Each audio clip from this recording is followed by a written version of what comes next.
வேண்டாம் அத்தை, நீங்க மன்னிப்பெல்லாம் கேட்க வேண்டாம். இவருக்கு தெரிஞ்ச விஷயம் எனக்கு தெரிஞ்சிருந்தா நான் வீட்டுக்கு வந்து கூட சொல்லி இருக்க மாட்டேன். என்ன பெரிய தியாகின்னு நினைப்பா? ஏதோ எனக்கு நல்லது பண்ற மாதிரியே பேசிட்டு இருக்க. பா, அம்மாவை பத்தி நமக்கு நல்லா தெரியும். கண்டிப்பா மன்னிப்பு கேட்க மாட்டாங்க. ஆனா நான் இப்ப ஒண்ணு சொல்றேன். யாருக்கும் தெரியாம பணத்தையும் வாங்கிட்டு மீனா மேல பழியும் போடுவியா? நீ மன்னிப்பு கேட்டுதான் ஆகணும். உங்களுக்கு என்ன பைத்தியமா பிடிச்சிருக்கு? இத்தனை வருஷம் கூட வாழ்ந்ததுக்கு பைத்தியம் பிடிக்காம இருக்க, அதுவே பெரிய விஷயம்.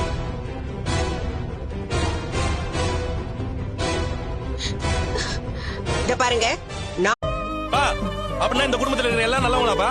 மண்டபத்துல ஒரு குடும்பத்தையே அள வச்சுட்டு போனா, உன் காசை தட்டிட்டு வந்தா இந்த நிக்கிறேன் பாருவேன், இவன் நல்லவனா? சரி அதை விடு.